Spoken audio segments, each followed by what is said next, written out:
Terraria has a lot of surprisingly in-depth side features, like golfing and drones, but fishing is one that you will need to do if you plan on 100% beating the game, among other things. And while fishing might not seem too complicated on the surface, it ends up being one of the most complex parts of Terraria. That's why, in today's video, I'll be going over everything you need to know about fishing in Terraria. Firstly, you need to know what fishing power is.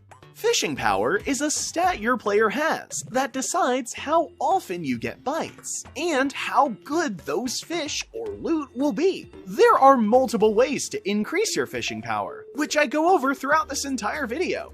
One permanent way to increase your fishing power is to eat a gummy worm, which will increase your fishing power by 3. To get a gummy worm, you will first need to get a golden worm, and then throw it in a shimmer pool, where it will bounce back out as a gummy worm. Another quick thing to note is that besides the normal fish, you can also fish up crates, which will drop random items, like potions and ores. Lastly, while fishing power is the main factor in deciding how lucky you are while fishing, your luck stat also decides a good bit of it, so make sure to not kill any ladybugs nearby. Next, we will look at what pools of water you can actually fish in, and how the weather can affect it. You are able to fish in honey and water normally, and with special tools, you can fish in lava, but we will focus on just water for now, and come back to the other two options later. For you to be able to fish, the water will need to be at least 75 blocks big, or 300 if you want the best odds for good loot. The weather is one of the easiest ways to boost your fishing power, with rain giving you a 20% fishing power boost, and snow giving a 10% boost. Now, while that is one of the easiest ways to boost your fishing power, the best way for sure is to fish at specific times. Depending on what time you decide to fish, you can either get a plus 30% fishing power or a minus 20%. On top of the weather and time, the moon phases can also affect your fishing power, with it either adding 10% or taking away 5%. And while this final event doesn't affect fishing directly, the blood moon has special fishing-themed enemies that will drop chum buckets, which will increase your fishing power by a maximum of 20% at 3 chum buckets thrown in the water. Now, we will take a look at the fishing poles and bait. The fishing pole you use can be a huge factor in your fishing power, with the max fishing power a fishing pole can have being 50%, and the lowest being 5%. I won't go over all of the fishing poles to save you guys time, since I already go over some of the important ones throughout this video, but I will leave a link to the wiki that shows all of the fishing poles and how to get all of them. And while you can have a good fishing pole, it won't do too much if you don't have bait. You are able to use most of the bug critters as bait, but on top of fishing power, your bait will also have bait power, which is another factor that decides how often you get a bite and how good it will be. While I won't go over all of the baits here, some of the notable ones are the golden bugs, which have 50% bait power, the dragonflies, which all have 20% bait power, and the worm, which has a 25% bait power.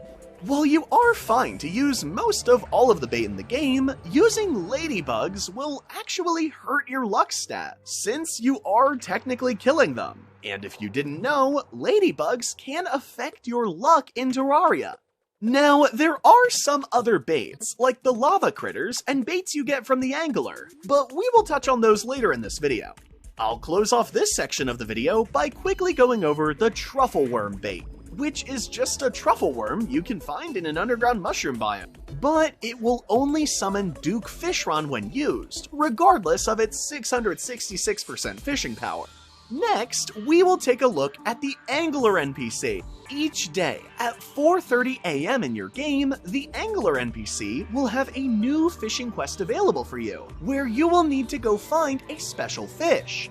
These special quest fish will only appear when you have their receptive quest active, and turning in the fish to the angler will get you various rewards, based on how many quests you've completed. Starting with the angler armor, which you fully get after the 20th quest. Each piece will give you 5% fishing power. Next, you have a 1 in 100 chance to get the hotline fishing hook after finishing 25 quests. And finally, you will get the best fishing pole in the game after finishing 50 quests, which is the golden fishing rod. Now, while those items all have specific quests you needed to complete in order to obtain them, the next set of items do not require any specific amount of quests to be done, and are just given out by chance.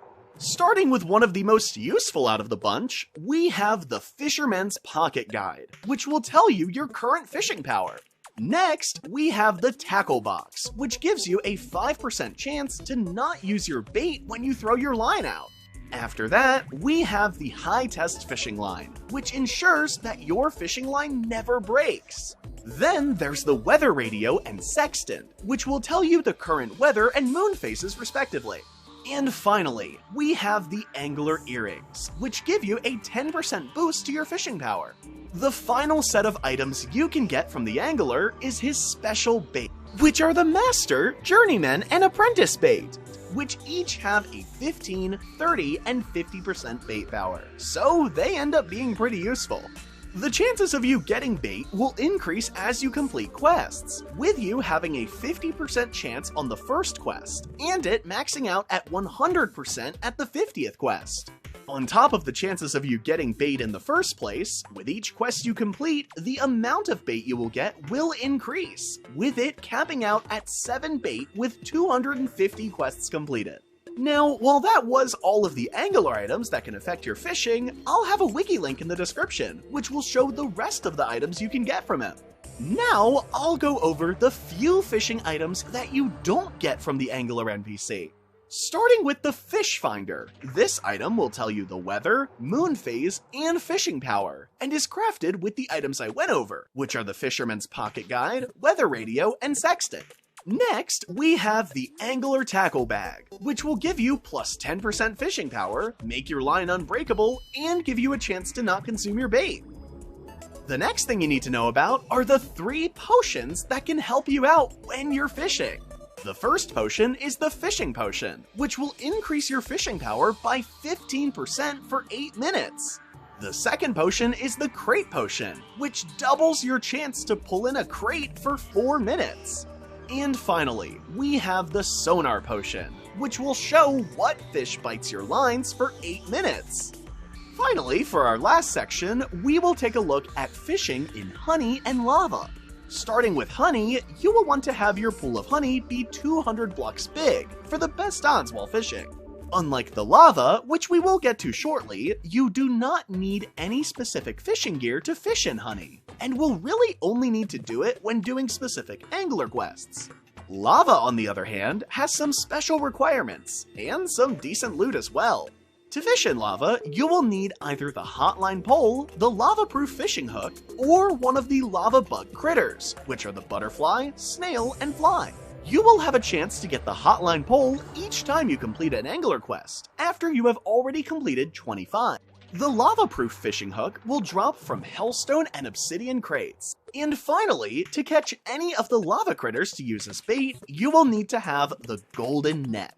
The final item related to lava fishing is the lava-proof tackle bag, which allows you to fish in lava regardless of rod or bait used. But with it being crafted with the lava-proof fishing hook and the angler tackle bag, it's definitely something that you will have to get after already being able to fish in lava. That wraps up everything you need to know about fishing in Terraria.